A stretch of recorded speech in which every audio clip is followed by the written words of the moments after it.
5.5 weeks before we get onto the MS 150.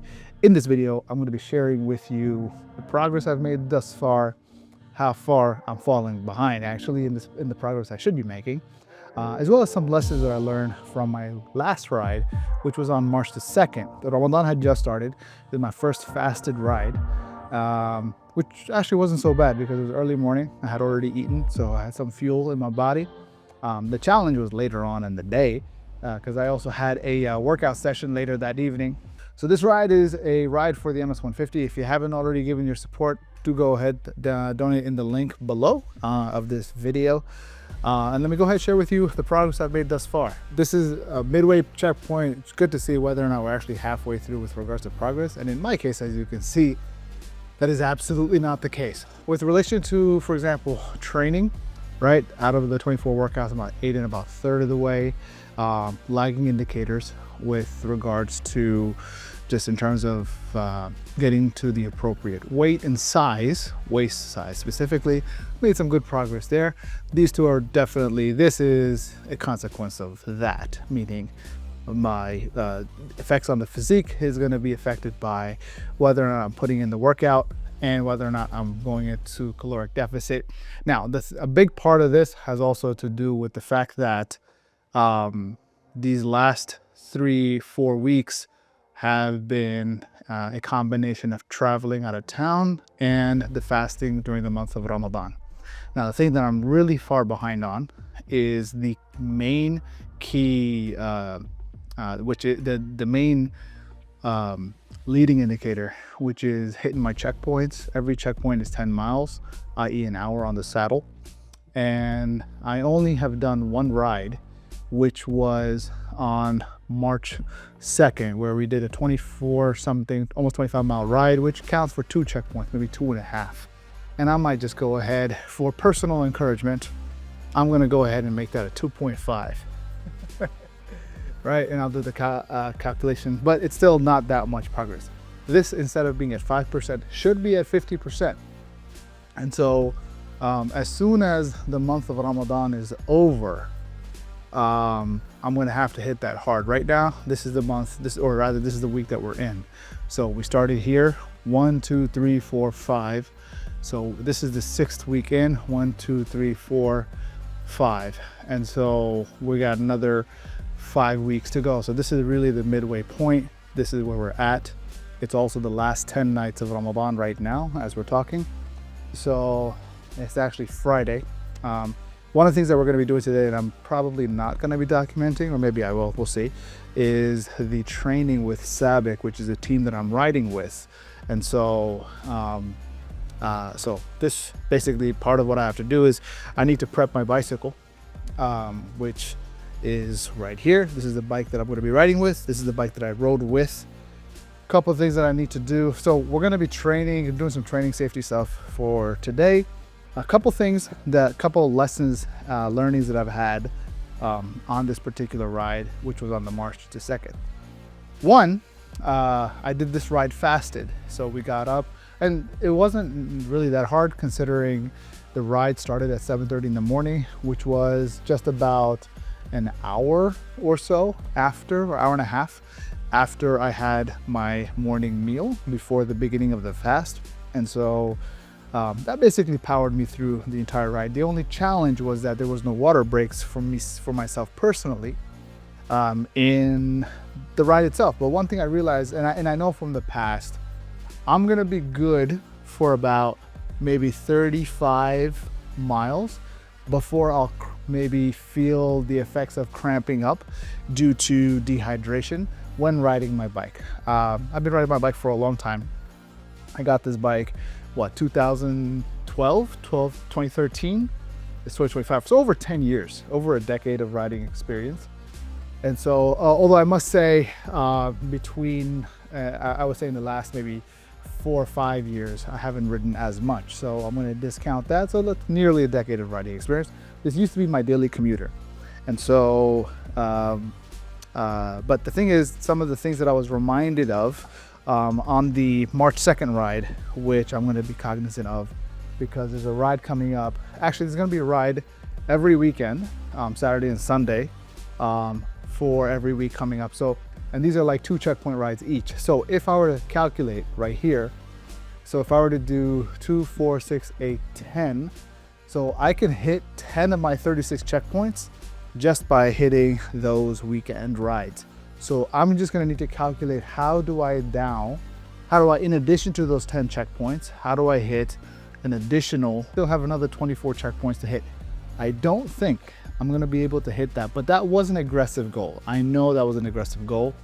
One of the ways I might be able to hit it is maybe one of those weekends, instead of doing a 2 checkpoint ride, I start doubling it up, or I start going for centuries, which are a century is 100 miles, which is a 10 checkpoint ride back to back. So maybe that's what I'm gonna try to do. See if I could hit up a half a century or a century after Ramadan, maybe coming in April or later. And so that'll hopefully get me caught up to those 36 checkpoints. Now, the lessons that I had, and this is just in no particular order or importance, they're all important things that I need to need to address. Number 1 checkpoint was the shoes that I was wearing were barefoot minimalist shoes, and on these type of pedals were not the right idea. Now I know this from the past, but I forgot about it. And about 20 or so, and it was in the last 5 or so miles that my feet started feeling really sore, and that soreness stayed for a couple of days. And so that's gonna be the first thing I'm gonna need to address. I have a pair of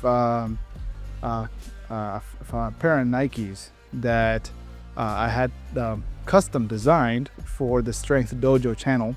I have those in storage. I don't wear them normally because they are a little tight, but that might be the appropriate tightness for, because they're actually weightlifting style shoes or CrossFit style shoes, so they actually have a harder sole. Thus, they might be the appropriate type of sneakers to wear for this. Now, normally I would want to have bike shoes, but my feet are muscular, they are wide. And if you want to, I wear these toe socks generally to begin with. You don't see the veininess here, but these are my feet. So for that reason, one of the reasons I wear not regular shoes, I got these pairs, these Lems, so wear Vivo barefoot. And so a big part of that is because it's healthier for my feet. My feet are happy, I got happy feet, but the challenge with that is traditional shoes tend to not work with me really well, especially in the case of bikes. I had bike shoes. One of the worst experiences that I had was wearing bike shoes. And I was doing a double century, or rather two centuries back to back over the course of 2 days, right? So I did 100 miles. The idea was to do 100 miles, 50 miles. Ended up doing something like 75 and 66 miles. But on the second day, my toes were dying, right? I was just like miserable. And so what I ended up doing was I ended up mid-ride swapping out for regular shoes, and that just brought some very much needed relief, and I would not have been able to do the entire ride on those bike shoes. And I haven't looked back since. I think since then, I don't know if I gifted them to somebody or I think I gave them to one of my friends. One of the things I would like to get done maybe in the future, it's not going to be for this ride, but to get some custom made bike shoes, because there's something to be said and something to be had in being able to pull my leg as opposed to just push. But in the case of this particular ride, we're gonna have to take into consideration these pedals as they are, therefore having the appropriate shoes. The second thing that I realized was, so one of the things I want to be able to do is I want to be able to document my ride. What I had was, I had a GoPro, not a GoPro, an Insta360 mounted here. And that's probably, and I'm assuming I managed to put that as some overlay footage as I'm speaking here. But the problem with that is that Insta360, the battery itself will last me only a certain amount of time. And so in my case, the battery ran out and I had no way to continue powering it. And so for that reason, what I've done is I have attached a V-mount. And what this V-mount is, It's essentially literally that. It is a V-shaped mount, which will allow me to attach any kind of external battery. I don't have to carry it on me. It's attached to the bike, and that could power my cell phone. It could power my GoPro or my Insta360 in this case. And so in addition to that, I've added an extra mount right back here. What this allows me to do is attach maybe another 360 camera. I'm not sure if I'm settled on that because that kind of gets in the way of anything that I would want to put over here, which is like my backpack or something, or some sort of saddle. Not saddle, but a saddle bag. So that was lesson number 2, is having an external battery. Now, one thing that I haven't been able to do recently, or haven't taken the time to do, is do some night riding. Now, I do have lights. I didn't have them mounted at the time, but this is a headlight, relatively new. I don't think I've ever used it, but it's there. And I've also got this tail light. So that should be able to, now it's not just for night riding. You got to be careful, especially if you're riding by yourself. People are not wary, they're not aware. They might not even be paying attention. Therefore, if there might be people on driving, they're on their phone, they're not paying attention. You're not that big of an object for them to be wary of. And so if you're not flashing something either from behind or from forward, that's where the lights, you're putting yourself in danger. Daytime or night, that's something to definitely be aware of. One of the upsides is if you're riding in a group, as a group, you're a lot more visible, and therefore your safety factor tends to go up. Speaking of safety, one of the things I forgot to do for that last ride, I forgot to bring my helmet. And so one of the gentlemen on the ride on March 2nd was kind enough to loan me their helmet. And so, but this time I brought my helmet. And one of the upsides of my helmet is that it's got its own 360 magnet thing. Now, the thing that I need to be aware of is that this 360 has a battery limit, not of about 30 some minutes. And so once the battery runs out, I'm gonna have to put it back into this mount right here. So I'm not gonna be able to get POV all the time. What I could do is I can purchase a second one of these Insta360 Go's. It's a Go 3. I can purchase a second one, and that way I can just kind of swap between them as we are riding. So this way it'll be continuously charging through whatever battery I have here, and at the same time I can continuously record and share that. Now, one of the things I do want to get for the future ride is probably not going to be this weekend, but maybe sometime in April, sometime before the final ride itself, is a Garmin. I had a Garmin, but that Garmin no longer works. And one of the things I would like to be able to do is when I document my rides, for me to be able to essentially maybe like a GPS or thing on screen, maybe my speed or whatever, and have that data connect directly to like Strava or something. So that's basically the idea.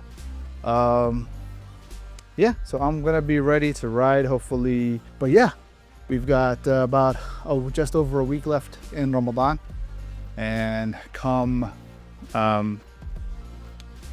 which then gives me a solid 3 weeks to really amp up my saddle time in order to be able to hit that, because at this point it's really just going to be coming down to this. So if you haven't already, just remember to support the MS150 charity ride. This is what I'm riding for. Do go ahead and give me your money. Oh, not me, but give MS150 the charity ride money support. Gotta hit my goal, and at the same time raise awareness for what this campaign is all about. All right guys, see you soon.